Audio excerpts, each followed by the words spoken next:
From broke teens chasing a dream to self-made billionaires with followers in the tens of millions. These are some of the youngest YouTube millionaires in the world, and some of them went viral through passion, hustle, and real talent. Others, well, not every path to fame is as clean as it looks. So in this video, we'll show you how these creators went from nothing to building empires online. Starting with Kai Cenat. At just 23, he's got 17 million Twitch followers and 7.1 million YouTube subs. And if you add up everything, Twitch, YouTube, sponsorships, and all that, bro probably made over $53 million in a year. So how did he do it? Well, it didn't start like that. Before the Lambos, the millions, and the hour-long streams, Kai was sleeping on shelter sheets in New York City. He was raised by a single mom along with his 3 siblings. They bounced from shelter to shelter just trying to survive. Things were rough, but he was already cooking something up. In 2018, while still in high school, Kai started making YouTube videos. At first, they didn't blow up. His own principal even called them garbage. Doing skits in high school, and it was pretty cool. My principal called my videos garbage though, because she found out I was doing it in school, and then she looked at my videos and called them trash. Like, I would never forget that, like, no cap. But that wasn't enough to stop him.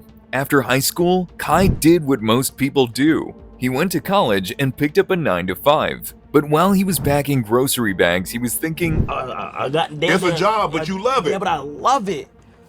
The average 9-to-5 worker don't want to be there. Yeah, they ain't They loving want it. to be there. Yeah.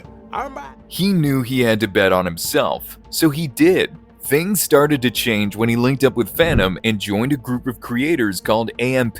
From there, he built a team, a cameraman, a video editor, a thumbnail designer, and his content started to blow up. Over time, his videos picked up serious traction, and it didn't slow down. From late-night edits to marathon streams, Kai kept grinding. And all that effort started to pay off. Whether it was a 7-day prison stream or a 30-day subathon, he pushed the limits of what streaming could be. Eventually, even celebrities started showing up on his streams. Lil Uzi, Nicki Minaj, 21 Savage, and of course Tyler. Would you like to go on a date with me? Are you asking for real? Yeah.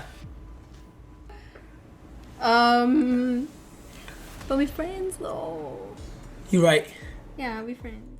Anyway, with nothing but hard work and passion, Kai made it happen. And here's what he wants you to know. Same thing, consistency, dedication, do this, and do that. But really focus on yourself, lock in.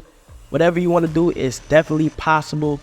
And just, chase your dreams and don't take any of it for granted, While Kai was grinding out content, there was someone else making millions. No Twitch, no skits, just big promises, big numbers, and even bigger questions. Meet Iman Gadzhi, a high school dropout at 16, self-made millionaire by 20. Where I couldn't take it anymore. And I'm happy to announce that today is the day where I have my last day at school. So what did he do to make that amount of money? In 2016, he started helping local businesses with their social media. Nothing fancy, just basic posts and content. One of his first gigs was managing the socials for his old football club. It only paid a few $100 a month. Management and distribution for $380 a month. And that was August of 2016. It was actually my old football club. But to him, it was proof he could turn this thing into something bigger. From there, he started stacking side hustles, personal training, YouTube, and building up what would become his digital marketing agency. By the time he was 18, bro claimed that he had already made $1 million. First million at the ripe age of 18 years old. Iman Gadzhi is a well-known YouTuber in the finance space who has been able to establish himself as a successful influencer. As his agency kept growing, he started teaching others how to follow in his footsteps with a program called Agency Incubator. On paper, it looked like the perfect success story. No college, no rich family, just hard work and internet skills. But when you start to look closer, does any of it really add up? That is why when more eyes landed on Iman, the questions started coming in. Was he really making all that money from his agency? Or was most of it coming from selling courses about running one? I started thinking, how is it that every year making money and making millions becomes easier? And what was it that makes those first few years? Because yeah, I made my first million at 18, but that was after 4 years of entrepreneurship. So that is really the premise of today's video. I want to talk about the things that maybe aren't too fun, but will guarantee that you make your first $1 million. People dug into public records. One UK filing showed his company had less than 300 grand in assets, even though he claimed to be pulling in over $1 million a month. And in 2022, he quietly shut the whole agency down. Clickbait. On the 6-year anniversary of signing my first client back in August of 2016, I'm shutting my agency down.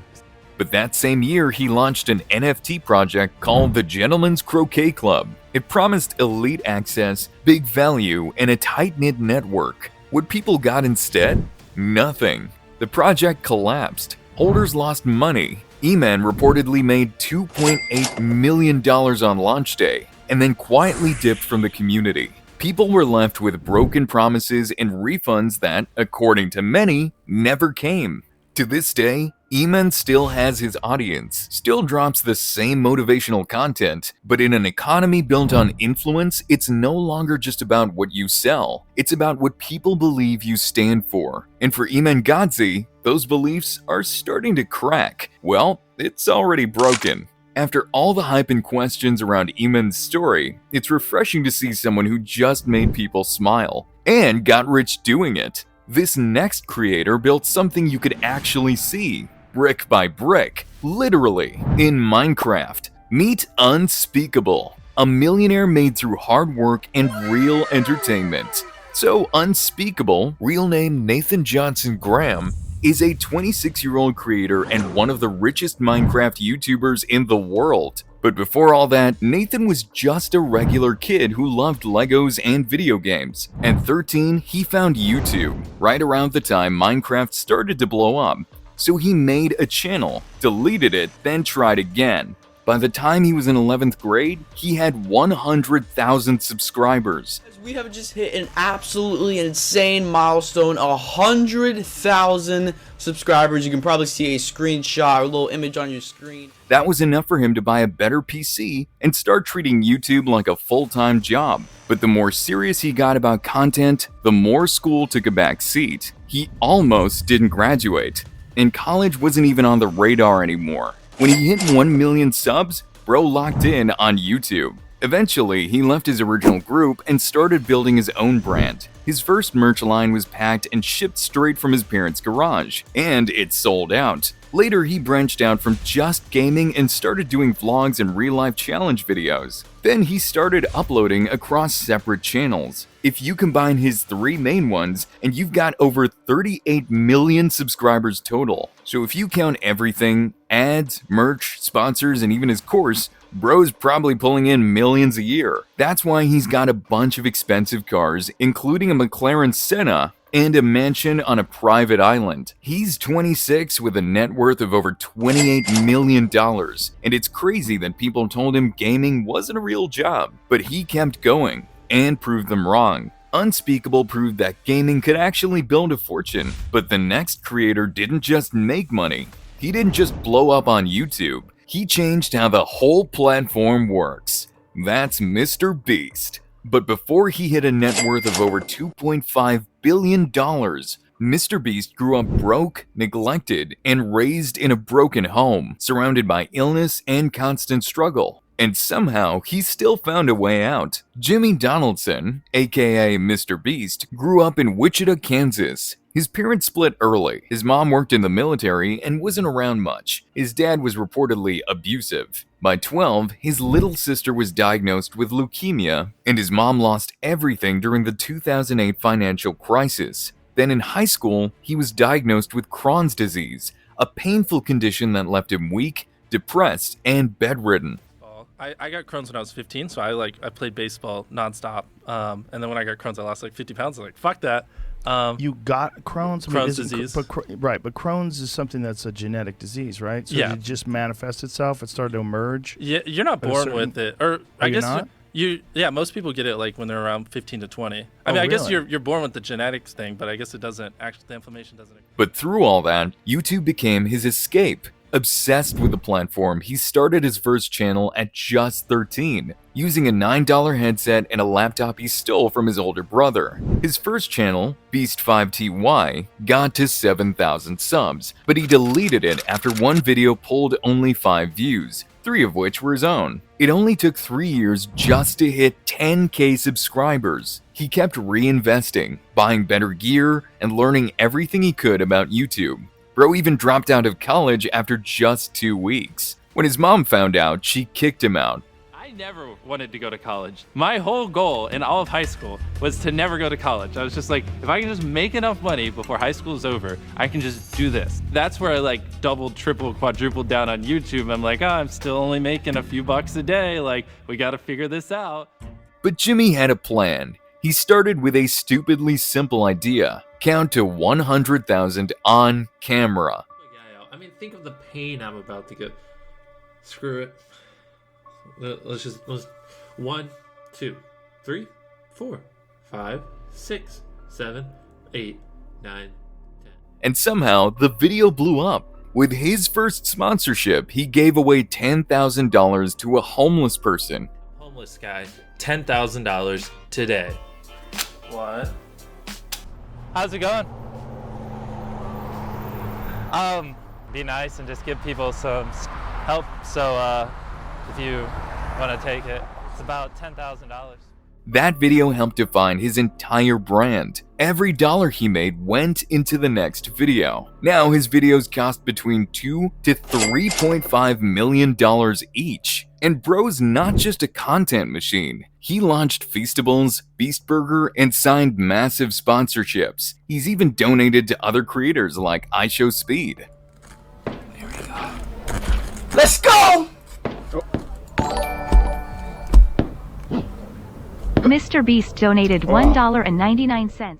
Today, with all his ventures, MrBeast is worth somewhere between $2.5 and $3.7 billion, and he's only 27. He pours it all back into his content, from planting 20 million trees, to clean up the oceans, to drop $100 million on an Amazon Prime game show. MrBeast is redefining what a YouTuber can be, but MrBeast's journey hasn't been without backlash or controversy. Some say it's just charity for views. Others criticized both Beast Burger and Lunchly for poor quality, with Beast Burger even facing multiple lawsuits. Former employees have also spoken up, citing burnout and toxic workplace claims. Hi, I wanted to provide some context to this video. I'm a former MrBeast employee, and today I am alleging that the company rigged videos and did illegal lotteries and sold fake signatures. I would consider that fraud, okay? Thank you, enjoy the video. At the very least, his story shows how far YouTube can take someone, and how success at that scale rarely comes clean. So far, we've seen creators build careers from nothing. But can you still make it big, even when the people around you don't understand it at all? To the point where they show zero support or straight up don't give a shit. Even your parents, especially your own mom? This is what happened to IShowSpeed. No, hell no. 600K! 600K!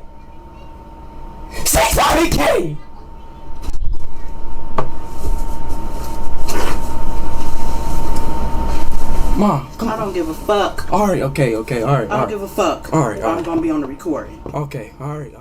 Darren Watkins Jr. was born in 2005 in Cincinnati, Ohio. His parents split up early, and he grew up moving between homes with his siblings. He didn't have much. Football gave him an escape from all the pressure at home, but what he really wanted was to make people laugh, so he started YouTube in 2016. But Speed was getting 0 views. Twitch didn't work either, and for a while, he gave up. Then COVID hit, and he came back. This time, he streamed daily. Viewers. Week 4, 20 viewers, so on and so on and so on. So then my sophomore year, I kind of gave up on school. Right. I kind of gave up on school. I kind of gave up on everything that I...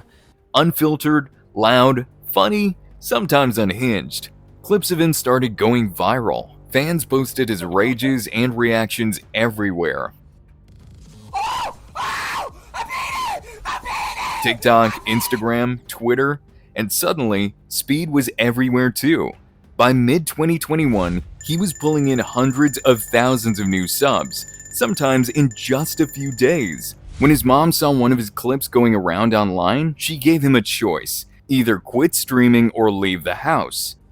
Alright, man, so unfortunately, chat, it might seem crazy, but I got kicked out, man. So basically, y'all, me and my mother, you know, got into it, okay? I'm not about to bring the personal information out on YouTube. And if that was you, what would you do? Well, Speed knew he loved what he was doing, so he left. He moved in with his dad in Detroit. No. Everybody in the chat want a live performance. Oh, man. I should meet. Yeah, let me see if you got the balls enough to do it. Hold on, man. Everybody in the chat. And kept going. Later, he linked up with Aiden Ross in LA. Game of 10, 2s and 1s. Not on the best court. We'll have to have a rematch on a real court.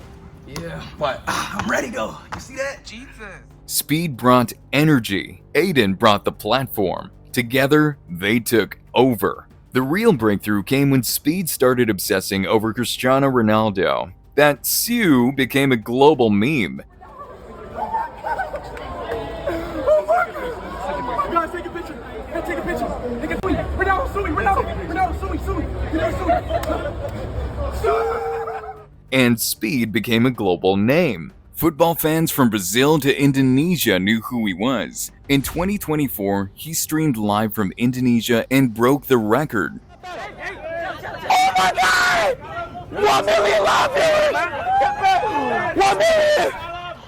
1.04 million concurrent viewers, the most ever for a solo streamer. Today, Speed's net worth is estimated in the tens of millions. YouTube views, donations, sponsors, merch, it all stacks up. And when he was just 16, Speed was already a millionaire. And the very first thing he really spent on was a house for his mom. Purchase person, like, type of guy. Like, my first big purchase was mainly probably just buy my mom a house. Speed mentioned that he really loved his mom and she really did support him. But she just didn't get it at first. Speed didn't take it personally. Later, when things started blowing up, his mom came around. But not all parents are like that. Like what happened to Dylan Baker, aka CaseOh. His mom is the #1 reason he got into streaming in the first place. I was miserable at work. You know, she'd hear me complain like, oh, I hate my job. I want to go do something else. And then she told me that week, the reason I even, like, you could pretty much attribute it to her, because the reason I even tried it again was because that weekend she said, why don't you give streaming another try? Just upload some clips. You're funny. See what happens.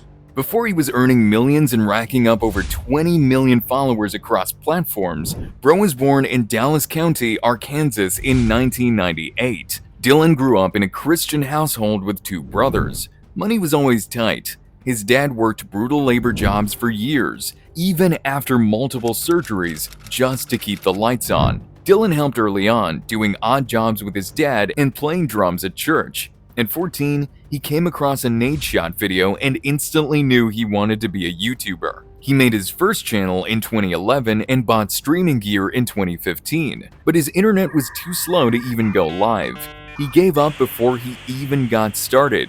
After high school, Dylan worked at a rice mill, at the water department, and even cleaned sewage tanks. Eventually, he gave up on the dream and planned to join the military, but then his mom stepped in. She'd seen how much he was struggling and told him to give streaming one more shot. But like, my mom really pushed it, you know. She was like, you can actually do it if you put your mind to it. Just before he started uploading, he went to Family Dollar to grab some snacks, 2 bowls of noodles and a can of Pringles. But when he tried to pay at Family Dollar, his card got declined. A couple days before I started streaming, my card got declined at the dollar store because of the 2K builds.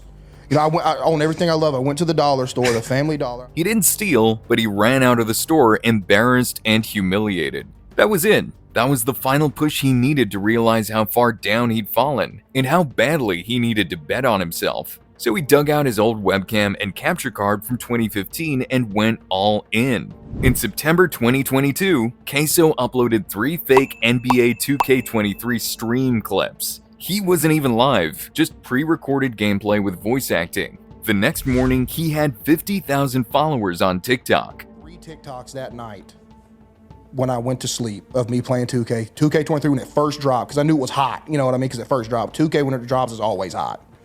Dropped 3 TikToks that first night. Woke up the next day with like 15,000 followers. I was like, that's when he knew something was happening. He didn't even have proper internet, so he streamed with a Verizon hotspot and pumped out 6 TikToks a day. His energy, humor, and wild delivery made him a walking clip factory. Bro is so funny, he can perfectly guess every fast food burger just by looking at it. Fans started sharing his stuff everywhere. By the end of September, he was pulling over 1,000 live viewers per stream. He told his audience, I said, if y'all get me to 5,000 subscribers on Twitch, I'll call in and tell them I'm done. And I remember the night we hit 5,000. I was like, all right, tomorrow I'm gonna call my boss. They did, and he did quit his job. Just like that, CaseOh was a full-time streamer. To avoid burning out on 2K, he switched things up and streamed Hogwarts Legacy. That change opened the door to variety streaming, where fans came not just for the game, but for him. These days, CaseOh pulls in millions of dollars a year through YouTube, Twitch, sponsorships, and merch, all adding up to a net worth of around $400,000 to $2 million. But even with all that money and fame, he's stayed humble. His mom is now his full-time manager. He never missed a game. To this day, she does manages everything for me, you know? Just wanting to be involved, you know? And I probably would too, you know what I mean? Oh yeah, 100%. He still lives in a 1-bedroom house, and bro even bought an ice cream truck. For him, it was never about showing off. It was always about making people laugh and feel welcome. But with fame came stress, anxiety, stalkers, the fear of falling off. Still, he keeps showing up, because in his words, getting on here playing games, you know what I mean, just doing whatever. But to a lot of people, that's like you said, that's their thing that they do on a nightly basis, that just, you know, because that was always my thing. The only thing I want to be is a place for people to go for 4 hours a night, forget about life, you know, crack some jokes. But not all young internet millionaires get there like CaseOh did. Take Brent Rivera, for example. He built a brand off babysitter pranks and dating games, but the audience watching wasn't always who you'd expect. So Brent was born on January 9, 1998, in Huntington Beach, California. He made his YouTube channel back in 2009, but really started getting popular after joining Vine in 2013. His content, mostly comedy skits, challenges, and lifestyle videos, quickly caught on with younger viewers. Formulas and equations going to be useful in real life. Shut up! Teaming up with other influencers helped him grow a huge following on YouTube, Instagram, and TikTok. As of 2025, Brent's net worth is estimated to be between $11 and $20 million. But despite all the success, he's been caught in more than a few controversies. Brent was criticized for making videos that look like they're for little kids, but sometimes include jokes or scenes that feel too grown up. Posting like a little sexual, like, oh, it's spicy, oh, it's gonna get clicks. Yeah, but it's gonna get clicks from curious 6- and 7-year-olds who are interested. People have called it misleading and said it's not okay, especially since his audience is so young, especially when he's making weird videos with his sister. This one. Wait, hold on, I'm too scared. Because if you fall back, I die.